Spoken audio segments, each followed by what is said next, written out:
Hey there, everyone, and we are live. We are live, well, from my home, and Phil apparently is in a grocery store. So I hear the occasional cart rolling in the background. So that's awesome. Yeah, a grocery cart, screaming children, anything could happen. Yep. Nice, nice. Anyways, hopefully your day is going well over there. You said you're in Michigan. Um, In route, I'm technically in oh, Indiana, so ah, I'm along the way. doing a tour, wearing a looker shirt as you Yes, go. yeah, always. I am a I can my loyalty can always be bought. If you give me swag, I'll wear it. So if you want some Seattle data guy free marketing, send me some shirts and I'll wear them everywhere. All right, all right. It's Yeah. between that and apparently neon lights is the new thing, from what Oh I yeah, understand. yeah. No, that was I was having a conversation with Lauren, and we were just having like a fun thing about how like neon lights are apparently like all the rage now. So I was like, should I buy one? Oh, it's too funny. Yeah, Yeah. yeah, yeah. The only lights. My wife wants to set up lights because I'm just basically essentially in our kitchen living room, and she's like, I just need a light so I know when you're on a meeting. So the only light she wants me to have is something like Oh, that. I see. Yeah, what happens at my place, because I don't have a door in my normal office, and so I'll usually hear like a slight knock. And if I hear a slight knock, that means my fiance has left me tea on the stairs. So whenever I am available to like take a break, I have some hot tea waiting for me. But That's very sweet. yeah, Very sweet. All right. Well, we can dive into the conversation, which today is.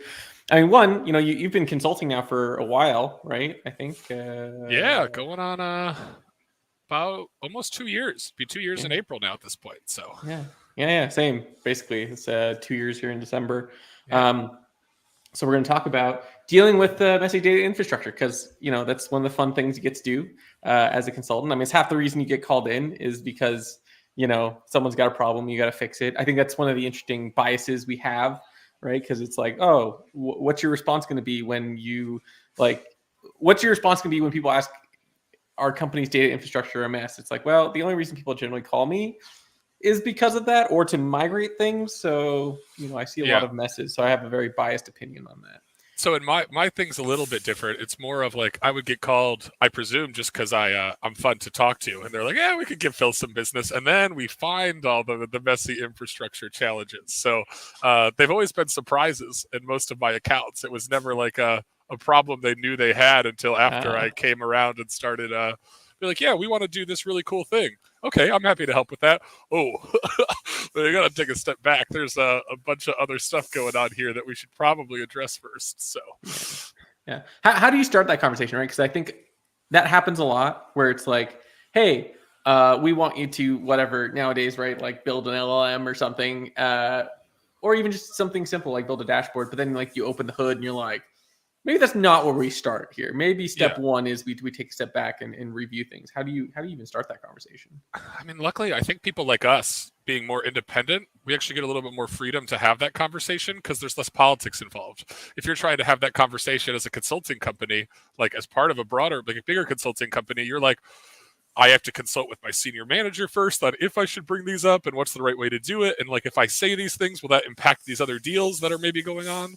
Yeah. But when you're solo consulting, right? It's like, I'll just be honest. They don't like the truth. Probably not a client that I'm like really wanting to like work with anyway. Yeah. So yeah, you just say like, this is what it's going to take. If you would like me to help, I can. But if you want to ignore it, mm. Yeah. so Yeah.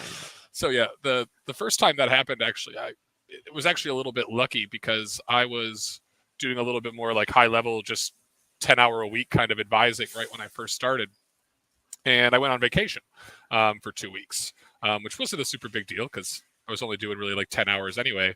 I came back from vacation, and a particular client was really worried about missing a go live for something that they were decommissioning an old system in July. And as a result, that was going to break all of their legacy reporting solutions. So it was really high priority to move over to, at the time was actually Looker, what is now Looker. And so they're like, we don't think we're going to hit our go live date. We've already like missed UAT by like 4 weeks. What should we do? And I said, well, I'd be happy to do like a health check diagnostic. And so I went in, did a health check, and it would be kind of like if you like had a light cough and you went into the doctor and you're like, I know something's wrong, but like, I'm sure it's fine. Like the doctor will give me something, it'll go away. And it was kind of like, ooh, if you don't do anything right now, like this isn't good. I think the actual words I used in my findings were, everything is either broken or it will break in a month. Yeah, it's like you came into the doctor with a cough and you came out and realized you have, I don't know, cancer. And it's like, oh, yeah, that's the thing I didn't think it was. That makes sense. I didn't want to say the C word because I didn't want to get too dark on a morning call, you know? That's fair. That's fair. I was trying to find a better, I was like, what's a better thing? Yeah, maybe COPD. Like, I don't know. Like, that might be a little bit too much of like a deep cut, but yeah. But I think it is interesting how often that happens. I like to say, like, this is less to do with like data infrastructure messes, but more generally like performance. Whenever someone's got like a performance issue with the dashboard, I usually am like, I bet I can both fix your performance and reduce your costs, because it's one of those things where you're like, I bet I know why. I've ran into so people love views is what I realize. Like people love views and they don't realize that like views aren't the right way to do things as much anymore. So like you'll come in and they'll be like, why does this take 2 minutes to load? And it's like, well, this is pointing to a view, which is a select star from something that unions something to something else. So even when you filter on a date, it doesn't actually reduce any of the data that needs to get processed. So I mean, in that case, they were actually spending, I think, like 40 cents per query. And that was every single query, regardless of how it was visualized or what the filters were, because it was just always hitting up against this select star that was unioning two data sets together. So, first of all, 2 minutes sounds fast compared to some people. I've seen my fair share of 10. But that's usually where you've got like a view on a view. A view. I think I have high standards and I'm fine with up to 15 seconds, but a lot of business users, anything over 5 and like they're bored and they're going to just like be like, I'll go to Excel, just pull the data and do it myself. I'll go to Excel. I'll go yell at the data team, be like, why is this broken? Right. That's their first response. So yeah, I mean, in terms of like data infrastructure mess, what does that mean to you when, like, if you were to paint a picture for someone and tell them like your data infrastructure is a mess, what does that generally entail? It's basically something was built 10 years ago. The people building the thing 10 years ago didn't know necessarily the correct design that they needed to have when they were initially building it. So there's already probably like legacy debt and like things that are already not efficient in the legacy solution. But it was also 10 years ago, meaning the people who built it and whatever contractors or consulting people they had are gone. Nobody even knows who they would talk to realistically. So you literally just have all of this logic that was probably built with an idea in mind, and then just a bunch of patchwork stuff. In this case, there was actually an Oracle data warehouse that had, I think, something like 20 tables and over like 100 different reporting views, apparently to like power these different pieces of their like legacy reporting infrastructure. Yeah. So you have to, try to reverse engineer that with very minimal documentation, because there's probably none. And then you need to then also not fall into the trap of trying to replicate the infrastructure that existed when doing the migration. You need to try to figure out, well, what's the purpose behind this? Why did they likely make these decisions? And then actually trying to back into the correct design in the new world. Again, all without actually knowing who did it, and maybe having like a couple pages of like tech specs that could be out of date. We don't even know if they were like the most final reason. Yeah. I think the other thing that I like there is like the whole tenure factor. Like that happens all the time. It's one of those things where it's like entropy, right? Like it's just like this natural, like, look, when you first built the system for the requirements that you needed, it was probably good, right? Like it probably met the requirements, probably did everything you meant to do. And in the current environment and all of the limitations and assumptions that you currently had, it worked. Yeah. Now, we are a decade later. You've had like 5 generations essentially of teams work on it, build it, change it, try to make it work with new things, right? Okay, well, 10 years ago, the cloud wasn't as big. Now it's very big. and everything is there. So people are maybe trying to make things work with that. So sometimes it's like it's just this natural mess that creates. And so in some ways, it's like, yeah, it's okay to kind of wait till it finally gets to a point where it's like, all right, we need a project to like just fix all of this and take a breather, maybe get rid of half of it and use what makes sense. But also, most people, like, it's very difficult to have a conversation with somebody who owns your budget that doesn't necessarily probably have all of like the data understanding and background and say, I don't think we should make any improvements. I think we should just rebuild it all again. Like, nobody gets a promotion from like going to their boss and saying like, we should just kill everything and rebuild from scratch. Even if it's maybe the right thing, like that. I don't think I've ever heard a story where like that conversation ever went well for the person who suggested it. Yeah, you usually have to like rephrase it. Like I've had projects where it's rephrased, where it's like not rephrased, but like, you know, we're doing a cloud migration, right? Like if you're on-prem, you can do a cloud migration. That's something that's like, oh yes, like everyone's trying to, we'll gain more capabilities if we jump into the cloud.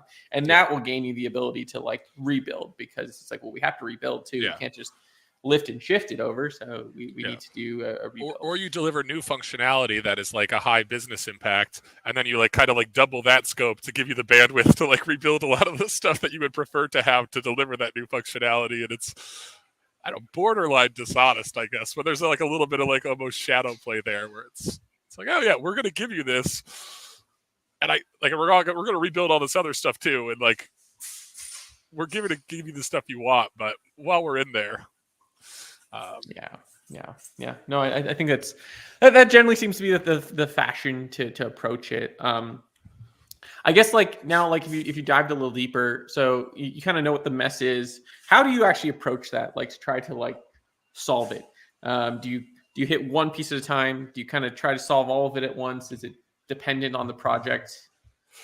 Yeah, I mean, consulting answer. It obviously always depends. But where I would say this is something like a pattern more broadly that I've noticed within data is I'm actually starting to really like not like the word engineer at all.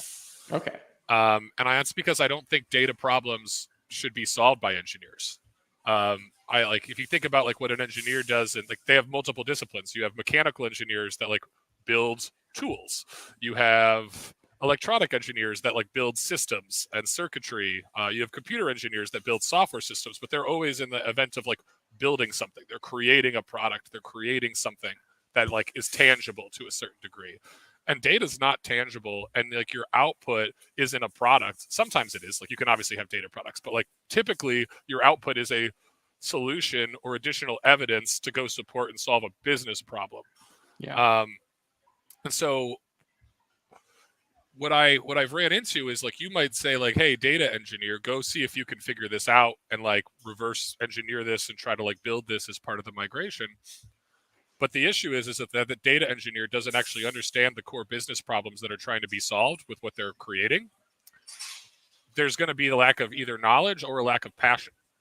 So my favorite thing is like, I love having engineering friends because they always engineer like these crazy solutions, like to like solve their hobby. Like I do a lot of home brewing. My engineering friends, like I just buy stuff. My engineering friends will like build this amazingly like perfect system to brew beer exactly how they want it to. And it's great, but that's because they were passionate about it. They knew the problem that they wanted to solve, and they built the product to address that.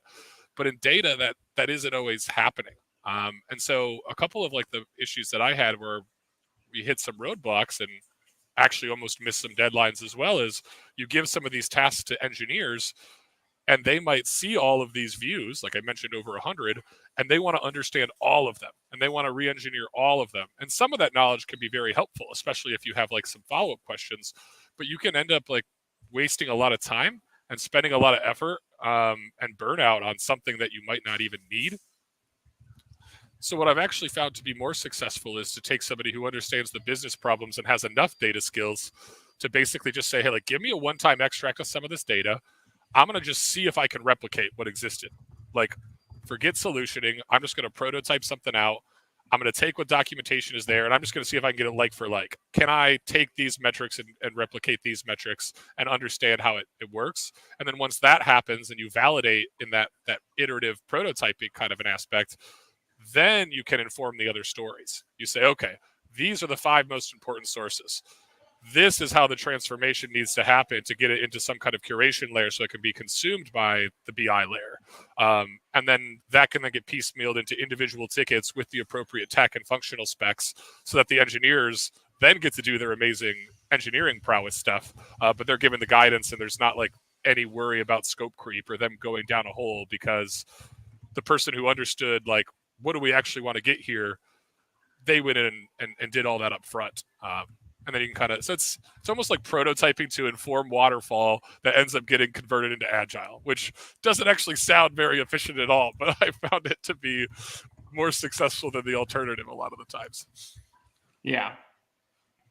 I think that, and I like the idea of, like, because essentially when you do those mini prototypes, you get buy-in, right? Like, you're getting like someone to be like, versus like an engineer who might go out, spend 3 months, 6 months being like, okay, now I understand these 100 views, and the manager director is like, cool, but like, what's changed? And you're like, oh no, now we'll start, and now it's going to take another 6 months you're like, yeah, that's great, but like it's one of those things that it's kind of this interesting balance, right? Because you want to build things well, but you also know you have to like keep your stakeholders like tantalized, like they have to feel like there's like those little dopamine hits that there's like, okay, look, see, things are happening. So yeah, I think there is something there where it's like you have to kind of like, one hand's doing one thing, getting things going in the right direction, getting that buy-in, and on the other hand's like, okay, but also how do we do this better in the long run?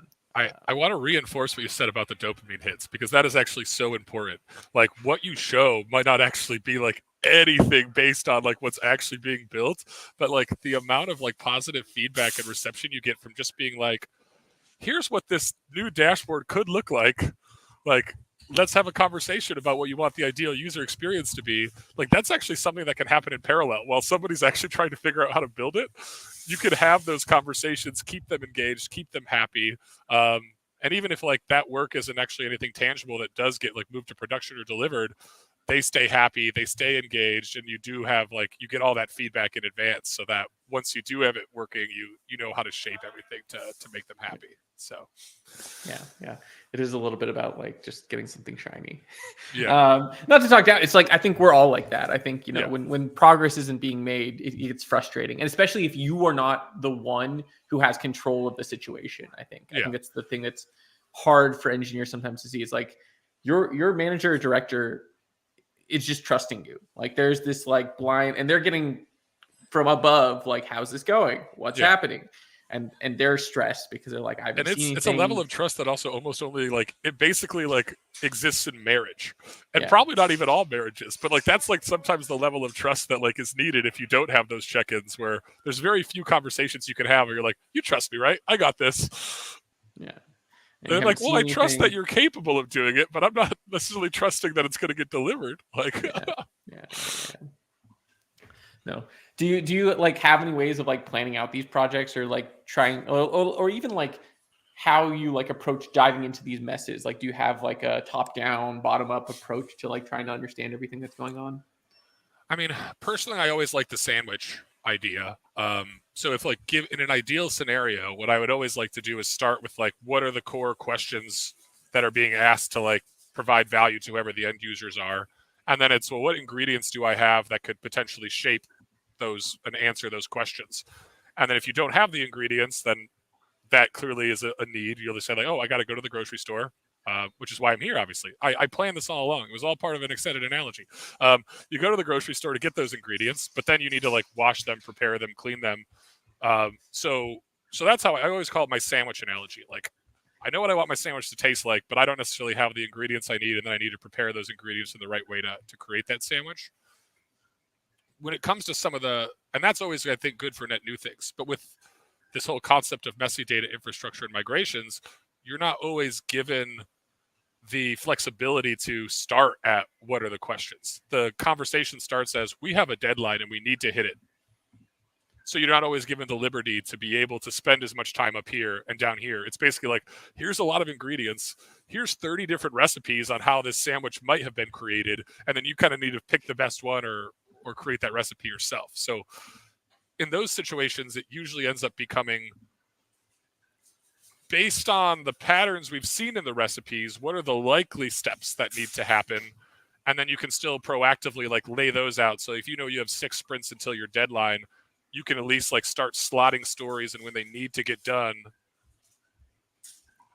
The new Mac cameras like have this weird gesture thing that like if I go like this, I think it like makes balloons or something. So anyway, Oh.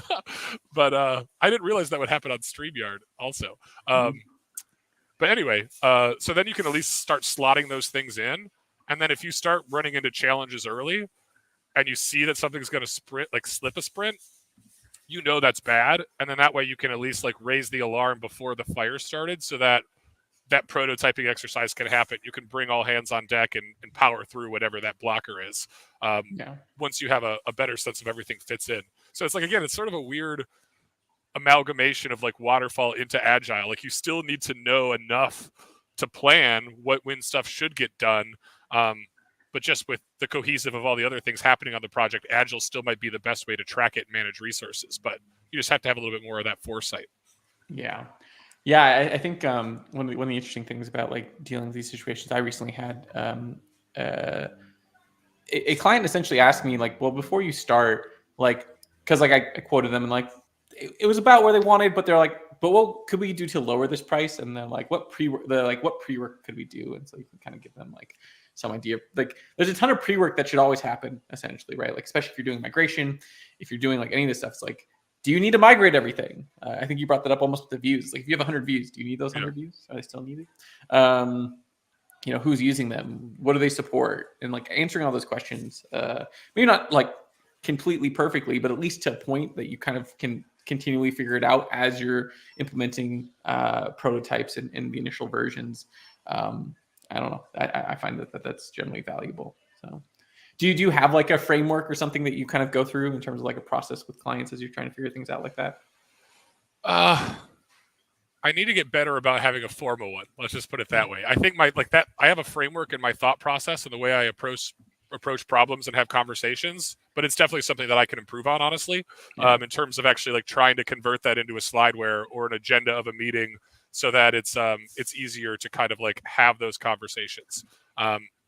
So I'm very much like a deliver and execute. And I haven't quite had enough time yet in like my 2 years to start translating some of the things that I've seen work into more repeatable processes and methodologies. But I think it would actually help me to focus on that a little bit more. And it's definitely an area that I can improve. Yeah, I think it's most like consultants, especially if you're new and just starting out. Like obviously if you work for like McKinsey, they've got whatever, the McKinsey way, their whole probably sets of frameworks and slides and templates that they've built out. Do you watch the John Oliver on them? I did watch the John Oliver on McKinsey. Obviously a very different type of consultants. I think that's one of the things is like, if I were to explain people consultants and they just heard that, they might be like, so like McKinsey, it's like, not at all. I actually have to do work. I actually have to deliver things. Like I don't just like give high level ideas and then leave. I don't want to like have any spoilers for people who maybe want to watch it. I highly recommend people to watch the John Oliver on McKinsey. It's hilarious, but I don't want to give any details away just in case people haven't seen it yet. Yes. So I thought that was, I think that is often the benefit that you do have from those organizations. Like say they have formalized everything and they do have a process, and they're good at getting buy-in and winning hearts and minds. So I do think it's always why I like that question. It's like, yeah, what's your framework? How do you like help people essentially get convinced that you've got the right idea and the right infrastructure and the right everything? So well, I think it just goes to show like there's two different. To your point, there's many different types of consulting, and so there are.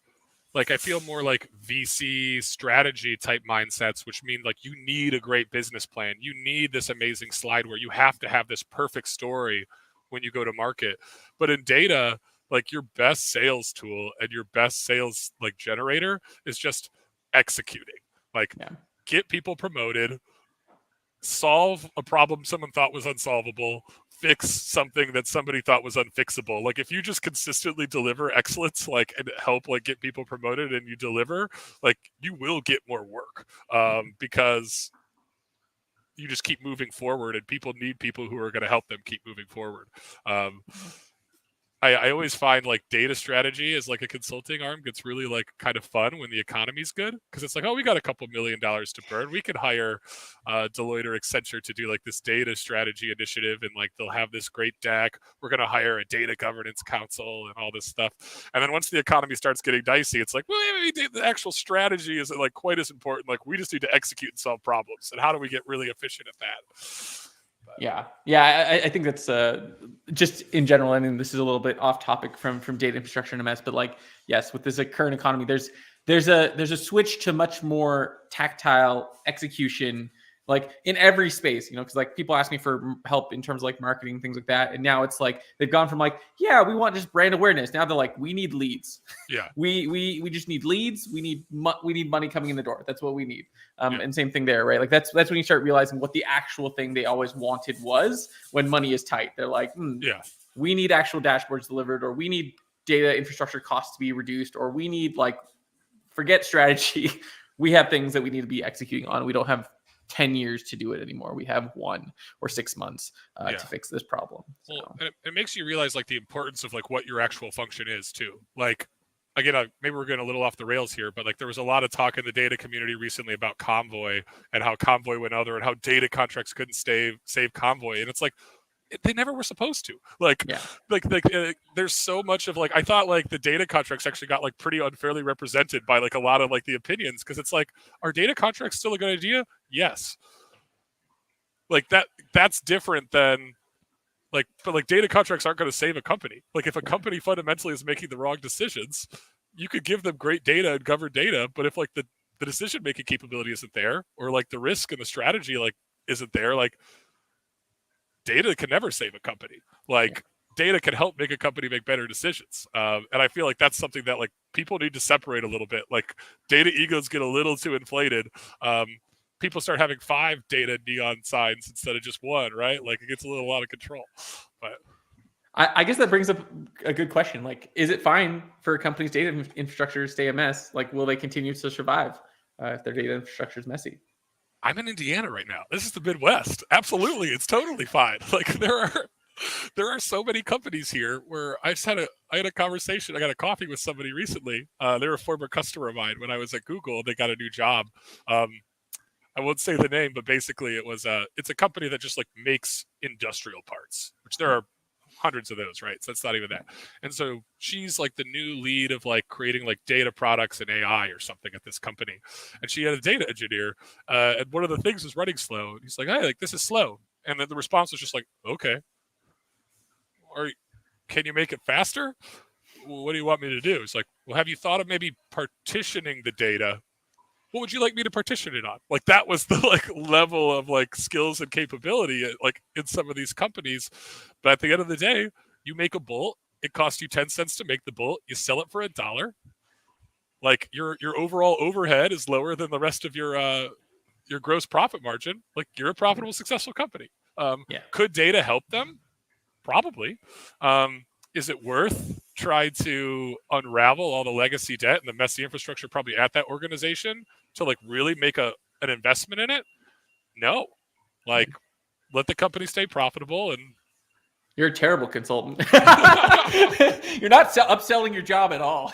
Yeah. I'm joking, but no, I think that's something that like sometimes is just the case. It's like, look, your company's going to survive with or without data. It could do better in certain cases, but there's limitations, I think, to a point. I do like that you brought up like partitions though, because like I remember when I took my DBA course, like data modeling, databases course in college, my professor was like, I used to get paid like $300 an hour, and I just go tell people to add indexes to things. Yep. I would look at their database and they're like, it's slow, and I'd be like, you just need an index, and then suddenly everything will be fixed. Obviously, there's trade-offs for anyone in the on the call is gonna be like, well, indexes don't improve everything. I'm aware, but like it is often that's like surprisingly simple. I think you brought up Lauren. I think there was a client like Lauren and I worked on in the past that like that was one of the things she did. She's like, yeah, just partition their data. Yeah. Well, it's suddenly things started going faster. Like, yeah, weird. it's like the IT equivalent of have you tried turning it off and turning it back on again? It's like, well, what's your partition strategy? Like, it's like, just did you partition it? Did you index it? Like, did you have a cluster key? Like these Yeah. things, did you actually do it, or are you just building tables and Yeah. like things? This grocery store whole situation is actually very fortuitous. I did a talk. It was virtual because it was during COVID when I was still at Google about how to like optimize your data for performance. And I actually used a grocery store analogy in that. I'm like, the partitions are the aisles. Like, Yeah. what's an easy to organize way so that if you know that like you want an apple, you can go to the produce section. You don't have to worry about scanning through all the different aisles. And then the type of apple might be or the type of fruit might be the cluster, and that's how the aisles are organized. So you can quickly just be like, oh, I need a red delicious. I'm going to go to this aisle, and I'm going to go to this section of the aisle. And whereas a lot of times, if you don't use a cluster or a partition, you're just mindlessly wandering the grocery store until you find your apple. Yeah, no, I think it's a great way, because like I usually use a library term, like like indexes. What do they do? But yeah, the grocery store is like, I think, way more tangible, because I don't think a lot of people go to libraries these days, sadly.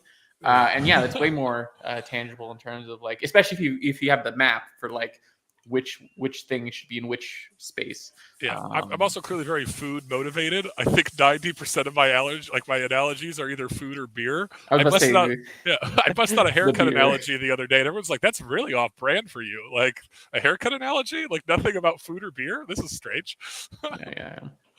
Yeah. So I guess when do you sometimes you're like, hey, you know what? Fixing your data infrastructure is not the solution for you right now. Maybe kind of keeping things going, maybe improving some processes is the solution, and I don't need to do much there. When is it like, hey, we need to improve your data infrastructure? Like, how do you make that call? When do you find like that's a good call to make? It's either because they absolutely had to. So like, again, like there were deadlines, there was a critical system that was changing, and because of that, the old stuff just wasn't going to work. So that's one situation. Like, it actually has to get done. So in what was the term? So in sales, like every like QBR, like they ask you like these questions, and one of the questions is it's basically like, what's the alternative if they don't buy? Like, is there an option where they can't buy, like, or at least like the product or service that you're selling? And the funny thing is like in BI, that answer is always no. Like no one ever needs to buy a BI solution. If you're in like data governance, I have friends who work at like Calibra. Sometimes that answer is yes, because like the bank does have a new actual legal thing that they have to comply with, and they need to have data governance in place, so they need a tool. So we do have to buy a tool by the state. But like in data and BI, that was almost never the reality. But in migrations, it is, because if something dies, like you do need to move something over. The other thing I've seen is not so much let's make the decision to like rebuild or repair this infrastructure. It's we delivered something that was very, very high relevance to our business stakeholders, and they really liked it. And oh, by the way, we used a better methodology to deliver it because it wasn't that new. So I've had like another client where they have like an old system, tons of just like fun SQL queries on stacked views, all that stuff, like everything. And it doesn't really operate like super well, but again, nobody's getting a promotion or like a pat on the back for saying we should just rebuild all of it. But there was some new use cases around something that they actually couldn't do with the existing stuff. So we built that. And then when I came in to help build that, I tried to use clean, effective, like data infrastructure practices. So that was very well received, all the way to like the CFO of this particular organization. That CFO then goes and talks to the data analytics VP or manager, was like, how are we so successful? How are we able to deliver this? And then she got the opportunity to actually say, this is what a good data organization looks like. And then the CFO is like, I want more of that. Like basically, like, will you now please rebuild some of this other stuff? Because we're getting complaints from like other end users, and now I'm bought in that if you actually deliver things in this way, I understand why this is superior. But you always have to like solve that problem first in order to be able to get that buy-in.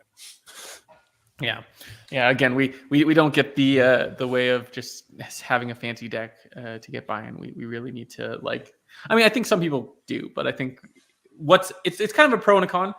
The benefit is like if you execute really well, at fixing that one small little mess, whatever that little 1% of the mess is. And like you said, like the CFO sees it, and or whoever's the actual stakeholder, COO, CEO, CMO, and they're like, "Wow, this is different." Right, and then like, why? And then then it kind of can explode, and then okay, now we can actually fix more of it. And get more buy-in. It'd be like if they're used to like cleaning their apartment with just like a broom and a dustpan, and then they came in and they saw like your place and it was really dirty, and they came in 40 minutes later and it was super clean. They're like, wait, how did this place get so clean? It's like, oh, like I borrowed a friend's vacuum cleaner. And it's like, I want you to have a vacuum cleaner at all the places you clean now because this is great. I want to know how good that vacuum cleaner is and how messy that apartment was. That 40 minutes with the vacuum cleaner is enough to take it to that level. Oh, I just throw away the vacuum cleaner every time and then buy a new one. I don't bother trying to like repair or like maintain the vacuum cleaner. It's too funny. Also, I love your analogies. Yeah, there's actually like at least there's a few questions here. Let me at least pop up one of these. Just because it's not bad. Just more of a question: if we leave the data and create reports with bad data, how long this system will remain intact, and who will be ultimately made responsible for it? So who's we? Is we an organization? Is we a developer? Like, I guess that I almost want to understand what we is, but I'll answer it. Yeah. Yeah. Okay. Go ahead. I would say that the bad data reports could remain in perpetuity. If you're in an organization or a system that like allows the like creation of bad data and bad reports, there's probably not a process in place to proactively clean up things that aren't being used. I think really well-run organizations like will find that. They'll be like, oh, this hasn't been used in a while. This hasn't been blessed with like the like certified sticker if you have a data catalog or something like that, right? But even then, like things get certified and there's not a process to recertify them and they could end up becoming bad. So I'll say the answer to the first question is there's a good chance it's forever that will actually remain intact until the system itself goes away. And the person who will be made responsible, unfortunately, is probably whoever owns it when somebody finds out about it. It's going to be really hard to actually trace that back to like the root cause, unless like you've just like left the P. Sharma was here, like with the like you just left your initials on literally everything. It's like I did this. Like here's my cell phone number. But if you had any problems, call me. Like unless you're doing that, it's probably just going to be whoever inherited it that's going to be made responsible for it. Yeah. I think it's one of the hard things. Like being a data manager, being a any form of data leader. It's like you could start 3 months like into your job and suddenly someone finds a data issue and it's on you. It's like that's on you, and you're like, but like, how was I supposed to know? Like, I gave you all this budget. I gave you this budget. I let you hire 3 people. Why can't you just deliver? Like, it's like, I really appreciate that you gave me budget and some headcount, but like, there were some bigger symptoms here that I wasn't aware of. Have you had to coach some like directors and managers through those kinds of conversations? Both like maybe where they were put into a situation where they're like, I'm getting blamed for things that aren't my fault, essentially. Like, I mean, like to a degree, it's not your fault, even if it's, someone could say it is. How do I like change this situation? Essentially, how do I actually get promoted and liked in this company? Informally, I have. Luckily, I think two of like my bigger clients, like they actually have really great bosses who are understanding. So they might express frustration that things aren't getting done, but like ultimately they've actually been very rational and supportive. So I haven't actually had to like coach too much on that with two of like my bigger clients because the data leadership is really really good. It was and I think a lot of that data leadership coming in also knew how bad the previous data leadership was. So there wasn't everybody, like no one was actually super blindsided by like the situation. They were still like a little shocked at maybe how bad it was or how much stuff there was, but they knew that they were going to have a challenge when they came in. So yeah. I think that's definitely a place that I'd like to get stronger on as well. Is just like helping people deal with those more difficult situations. I feel like I've been blessed and had very good clients, nothing too crazy. So sometimes I'm like, but I'm also like, why would I want anything other than that? It's like, Well, I don't know if the biggest thing too is you just always have to come with solutions. You can just never come with problems. So as long as you're having the conversation and you're saying like, hey, there are these problems, like don't even say that it's not your fault. Only focus on moving forward. And that's always, I'd say like 9 times out of 10 going to be the right way to have that conversation. It's just always have a plan, always bring solutions to the table, because nobody wants to just like if you just bring problems, people are going to call you like a data nagger. There's like, you just nag all the time. You never help. You just tell me that all this stuff is broken or wrong. But what are you doing to fix it? Like you have to have some accountability as well. That's a shared a shared burden there. So yeah, I think it makes me think of back when I was working in the culinary world. I was like 18 at the time, and I brought some problem to my chef at the time, and he's like, Ben, cooks bring problems, chefs solve them, and I was just like, okay. That's the mentality. You were capable of being a chef when you were just 18. That's actually not I was a cook. I only ever technically was a line cook. But or chef de partie or whatever you want to call, depending on the restaurant. But I also like to dabble in the culinary world. I only have like the artistic sense of things though. Like the actual process and skills are not there, but like the taste and like the arrangement, I've always got down. But like I think we might have like a little date or dinner party. Again, I think Lauren has some ex food skills in there as well, so you can bring the beer. We'll cook dinner. There we go. Battle of the Coast. You got like Seattle, San Francisco, or Denver. I don't actually know where you live now. And then the New York, and then the Midwest. Like nice. I'll make something with corn in it because that's what people from the Midwest do. And then, nice. That'd be funny. That'd be funny. But yeah, I do like that mentality in general. I think. And anyone listening, you can bring this to anything, whether you're a consultant, whether you're a data engineer, data analyst, or a line cook. Or a line cook. If you come to people with problems, that's what they will view you as, someone that just brings up problems. But if you come to people with both the problem and the solution, they're like, hey, I noticed X. Here's 2 things I'd like to try to solve it. Here's kind of what they would take. Any thoughts? At the very least, they'll be like, okay, well, you're not, you see a problem, and they'll assess whether it's a problem worth solving. I've had situations where like I'll be like, hey, here's a problem. I like developed an MVP solution for it. This was like one of my first jobs, and my boss was like, this is great.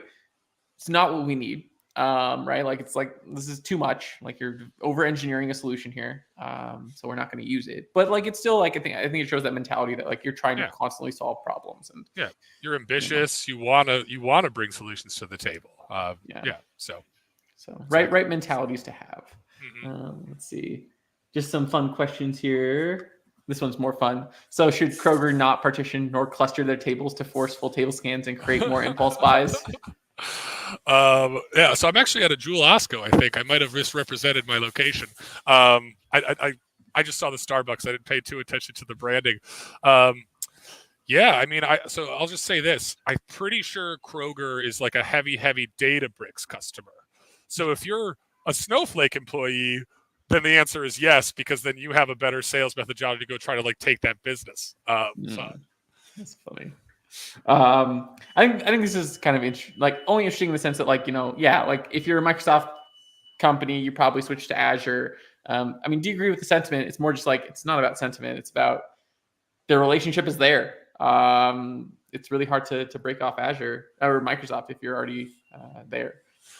The longer I've been a consultant and the less I've been associated with like an actual software vendor, the more like vendor, I wouldn't even say agnostic. I'm almost like vendor atheist.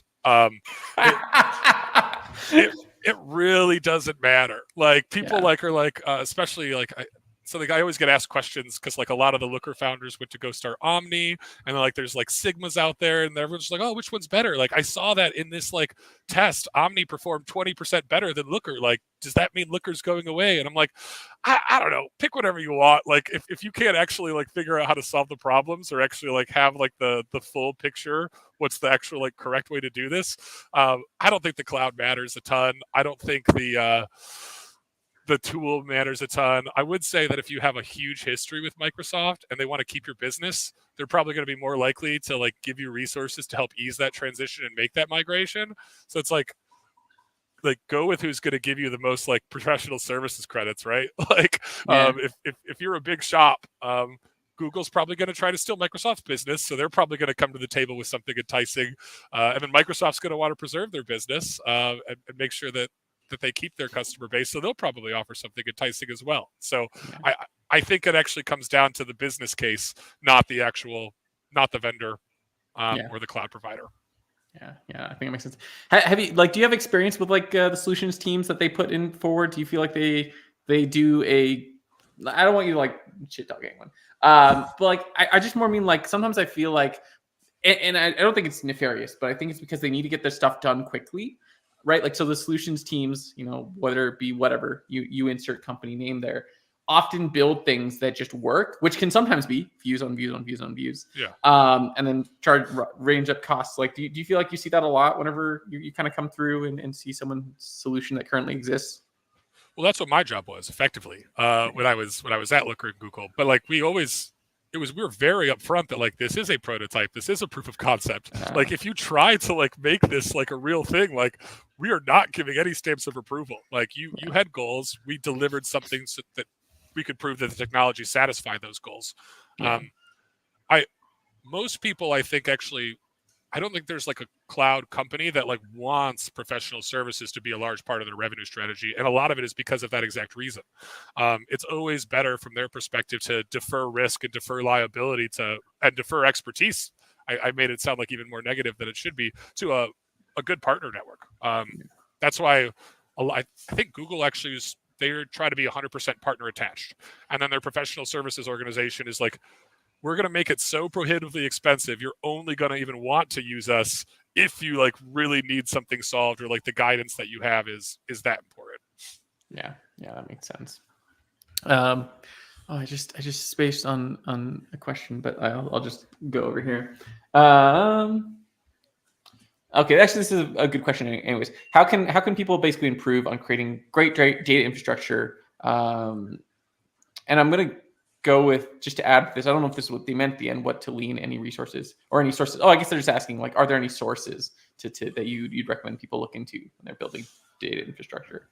Yeah, it's kind of one of those things, right? Like if you're ever going to be like a general in the army, and like you really want to have like a good battle plan, you've had to have gone to war. You need to see battle. And there's always going to be great learning resources. I'm actually going to defer the learning resources to you, Ben, because that's sort of your specialty. I feel like that's like a part of your entire thing is pointing people in the right thing.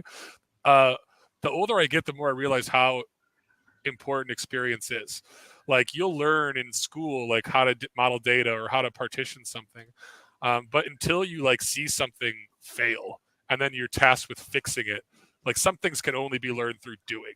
And then sometimes that doing can only come with experience. So it's probably not like the answer that you were looking for, but I'm sure Ben will have like a whole ton of like trove of resources and links that he'll be able to send to you and stuff. Yeah. I probably should put together a video on that. I think it is hard. Like, I think that is the benefit of doing consulting, because you see, again, you come in, you see a project for 3, 6, 12 months. And this is half the reason people hire you, is because you have had to repeatedly see those same sets of problems and fix them quickly and try to like, put people on the right path.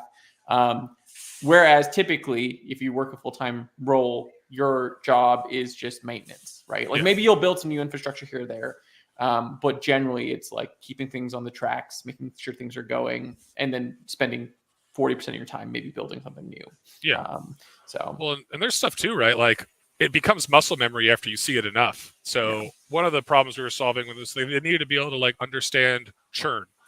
Their definition of churn was somebody who had purchased something within a rolling 12 months. And then once they have not purchased something in like any subsequent rolling 12-month period, that was effective a churn. So you could have any 2 dates that you'd want to compare and then like calculate churn off of that. And so like, as soon as I hear that, I'm like, oh, well, we're going to need to join to a calendar table. We want to fan out because we're actually going to want to try to log all orders and transactions associated with these customers for the last 12 months. You actually need fan out to do that. And then on top of that, you're going to need a full outer join, because you're actually expecting customers to be present in one or not present in the other. And like full outer joins are never something that anybody thinks to default to. Fan out, people teach you in school that you actually want to avoid fan out. But in this particular example, you wanted fan out and then you wanted a full outer join. Like I could hear something and be like, that's the way. And it almost happens like instantaneously at this point. But it actually, like, if you're newer in the space and you haven't experienced those problems before, like you're actually like, it's like almost like fight or flight. Like your brain is telling you that this is wrong, even though it actually is the correct solution. And that's actually a mental barrier that I've actually seen people have to break when it comes to that, because you actually have to reject your education, or at least parts of your education in some situations to get to the right solution. Yeah. So that kind of goes against, or goes not against, but goes with that earlier statement where you were like, hey, we can give you resources, but at the end of the day, until you start seeing them, it just doesn't connect.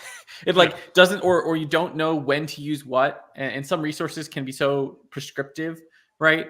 That it can put you in a box and you're like, this is the only solution. It's like, well, this is a solution.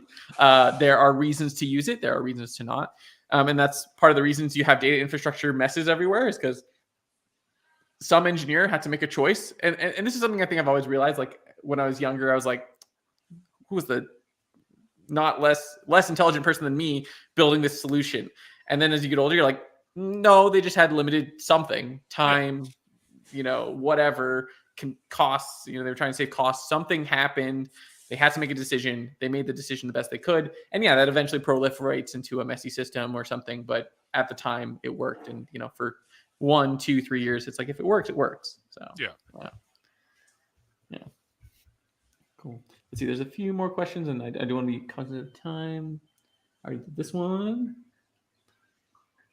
Oh, you brought this. I think this person's bringing it up because you brought up law, but like GDPR, I imagine. When you find an issue that affects the law because data is so sensitive. Oh, well, this is another question, but I like the idea of like, have you ever found any issues like that where it's like, oh my gosh, we're putting PII data somewhere, or we're sending it out to people where they can see it, or something like that? Luckily, no, I have not had to deal with that. There have been situations where I could have gotten to stuff had I wanted to. Like you'll notice flaws where you're like, I don't think you meant to give me read access to this secure employee schema, but you just don't look at it. Like, don't go there. Just say like, I notice I have access to this. You should go like look at that security policy. But I also like coming from Google, because that's obviously a super huge thing with Google. They can't have any liability with that. You always have to get like email consent of like leaders before you do anything associating data that even could contain PII. And then if you see PII, you just immediately email and say, I can't touch this. And then you send it back. Like you just, it's always just best to like absolve yourself from the situation there. Yes, I've definitely had that happen before, where like they sent me something that was like a healthcare situation, and I was like, you just sent me data that should not be seen by people. You can now take this back. I'm going to delete it, and you please fix it in these ways. And then I can analyze it. But like, be very wary when you send this information. It's just too easy sometimes. I think like that's like the interesting thing. Data, like with the systems we've made, making it so easy to share data around just freely. It opens you up for a lot more. And it's a perpetual tug of war, because in order to like move fast, you're like, just give me super user rights. Like, let me skip the change control board meeting. Like we've got deadlines to hit, stuff to do. And sometimes there is just too much bureaucracy, but like the intention behind the bureaucracy was good. Yes. Like nobody put forth the bureaucracy to make your life harder. It is there for a reason. But just bureaucracy sucks. Like no one likes it, but and sometimes it can go overblown, or they force bureaucracy in a situation that isn't needed. But especially when it comes to data and security and PII, like it's right for companies to err on the side of caution, because if like we've all seen what happens if there's a leak, like it's never good. We have. I joined Facebook in 2018, which was like height of Cambridge Analytica, and everyone that like knew I was joining was like, "Are you sure? Yeah, are you sure?" It's like, well, there's no good time apparently at this point. Yeah. So, someone asked a good question, which is, why does it take so much time for stakeholders to realize that messy data needs repairing, and it can't go on like this. I mean, you're too far out of the weeds. Like if you weren't present when your house was getting built, it's going to take you 30 years before like you realize that like they were using rotting logs, because that's just how long rotting logs take to eventually like fall apart, right? Yeah. And yeah, so I guess that's the answer to the question. It's just the nature of people have other responsibilities, and the actual day to day of what happened in the data infrastructure is probably not in their like list of responsibilities directly, until it does become a problem, and then it gets surfaced. Yeah, it goes back to that like component we discussed earlier, where it's like there's just this trust, where it's like they like a guy just put together that conference, which for the last 2 days, and it was a lot of fun. We had a ton of volunteers, and to a degree, like there were moments where it was like, I asked volunteers to do things, and like part of me, because I always want to do things myself, is like, oh, I need to like check on people. I need to like check and see if people are doing this, and then I'm like, no, I need to like relax and just let them do it, because they're going to do it. Like they were great. They did a great job. And so in a weird way, as a manager or director, you have to just have that ability to like let go. You can't possibly handle every possible detail. And so your best thing is to just enable people to do the right thing, and give them whatever they need to do it, and then not think about it, right? Because you can think about the high level impacts, but you can't think about the like, are they using views on views on views? Who cares? Like that's not important to you, right? Like you see my dashboard is taking 2 minutes. Yeah, I need it faster. And that's what you see, and that's what you kind of translate. So and a lot of the times too, the data infrastructure is not necessarily the thing that hurts you. So I have a friend, and they're in strategy operations. They place like a lot of like orders for products in like Amazon businesses or whatever. So they have like a forecasting team, and then they have like the operations team that goes and places the orders. The forecasting team arbitrarily decided to just like alter their forecast, but they never actually pushed that through the data. So they go and make an order that isn't nearly enough to fulfill the demand, because like the updated demand actually just never got even put into the system. So anytime you have like data sources where like you're actually trusting a human anyway, like the human is always the problem. Like it's usually like never going to be the data side of the things. Like a lot of being at like Looker and then Google, everything's Salesforce. And the reality is that doesn't matter how good your Salesforce is, doesn't matter how good, and Salesforce, the software, Salesforce, the software, doesn't matter how good that configuration is, doesn't matter how good your pipelines are to get data out of Salesforce, doesn't matter how good the analytics are on top of it. 90% of sales reps suck at using Salesforce. So you're always just going to get bad data from it. So you just have to figure out what can you trust, what are the sales reps putting in correctly, and like that's all you use, because who cares if the infrastructure was messy or good? Like, kind of comes with that bad in, bad out.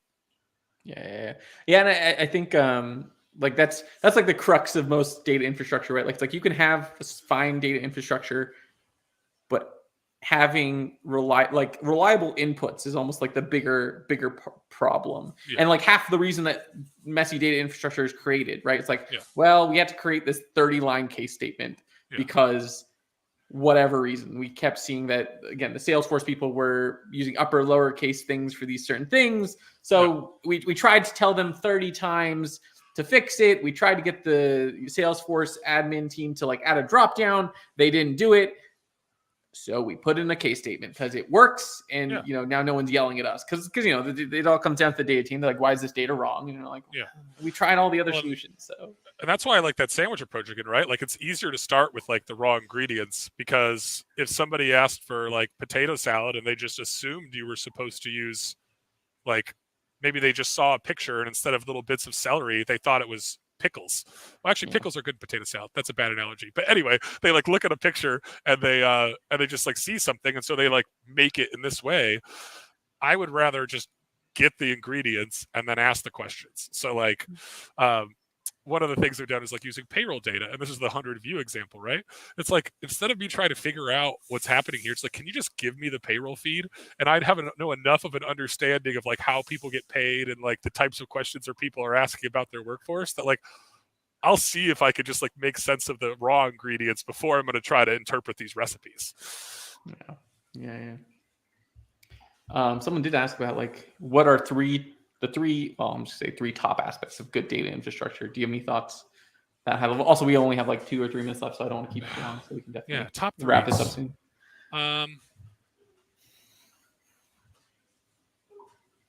I guess like I don't actually like value data infrastructure super highly, but I think that's just because I am so oftentimes like problem like focused, so just like solving problem oriented. But let's see here. So one, like you need good ingredients, right? Like just good data in the first place. And then unfortunately, the second one is just going to be like really, really good documentation. I struggle at that. Everybody probably struggles at that, but like the only way that somebody's going to be able to understand something if something leaves is something's like is clearly documented. And then I guess this isn't so much like a piece of infrastructure. It's more like a willingness to like acknowledge that your first design wasn't right. Instead of like building something, recognizing that it wasn't like the most optimal way, like make sure that people are aware of that, and like fixing that is eventually like you have cleanup sprints or a cleanup release. Like that type of like a process or a concept is very important, because the only way to prevent patchwork solutions is to like stop the patches before they actually get implemented. Because once you like patch it 3 times, like it's no going back. And then we come into that situation where it's 10 years later and everything crumbles, and that's the only time you get a chance to fix it. So it's not necessarily like physical infrastructure, but I think it's a very important like mental concept to bring to the table with when it comes to the infrastructure there. I think what was the thing? It's in the Mythical Man month. I want to say it was in that book where they talk about like build to throw away. Or it was one of those software books, which is like generally your first iteration of whatever, especially if it's like a bigger design, something that's like enterprise or going to be serving millions of people. Your first thing is going to be an MVP, and you should probably throw it away, right? Like, you're going to learn a lot, in those first few months that you're testing this idea out. But like, how do we handle like Uber trying to build their own pay kind of system, right? Because then they figure out it's very hard, or anything else, right? So you kind of build to throw away. I imagine like if you were to like get some categories, there's a ton of things that go into good data infrastructure. I want to say that in Joe Reese's book, he covers some of them, but like some of it's obviously like it's reliable, it's easy to change, which kind of fits in with simple, which I was also going to say. So it's reliable, easy to change, simple, kind of same thing. I imagine performant, like, right? Like it meets whatever your performance needs are. There's honestly a ton more ways you could go, and it's going to depend on various clients and needs. But I think if you can build something that's reliable, easy to change, because things always change, and performs the way it's expected in terms of like speed, whatever can handle the data, you're probably most of the way there. There's other things to consider, but I changed my answer to what Ben just said.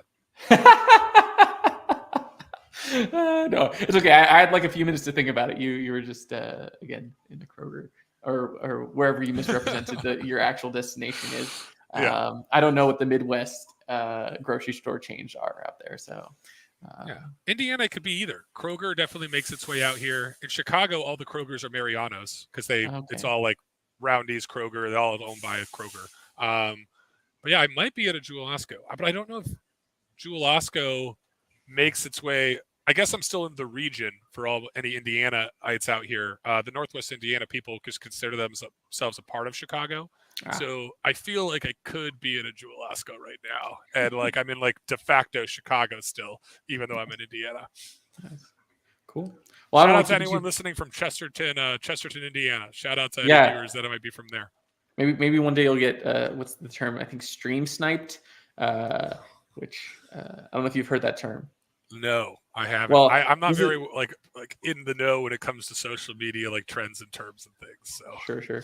That has to do with like if you were like a in real life streamer, so someone who streams outside in real life, they would like someone would find you essentially in real life because you're streaming in places, so they can actually find your place. Anyways, I don't want to keep you too much longer. Yeah, I know that happens in poker a lot, but that's why all like poker players who stream will always have like their videos on like a 10-minute delay, because they're like, you get to see my cards like 10 minutes after the fact, but like I don't want you like watching me and trying to understand like what I'm up to, kind of a thing. But well, I don't want to keep you too much longer. It's 11:04. So one, I appreciate your time, Phil. And if you've got any other final comments for the people, any other words of wisdom to give them advice or hope in this messy data infra world? No. I mean, I always love to learn, and I find like for me personally, the best way of me learning is just like talking to people and meeting new people. So if anyone wants to like reach out via LinkedIn, I'm always just happy to make time to chat with people. And I actually just had a LinkedIn post about this recently, but I always have this long-standing offer where it's like, if you're in Chicago, let me know.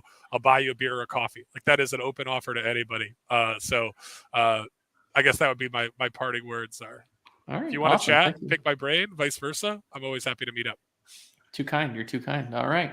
Well, again, thank you so much, and thank you for everyone who joined. And yeah, we will see you next time. Thanks all. Cheers. Thanks, Ben. Thank you.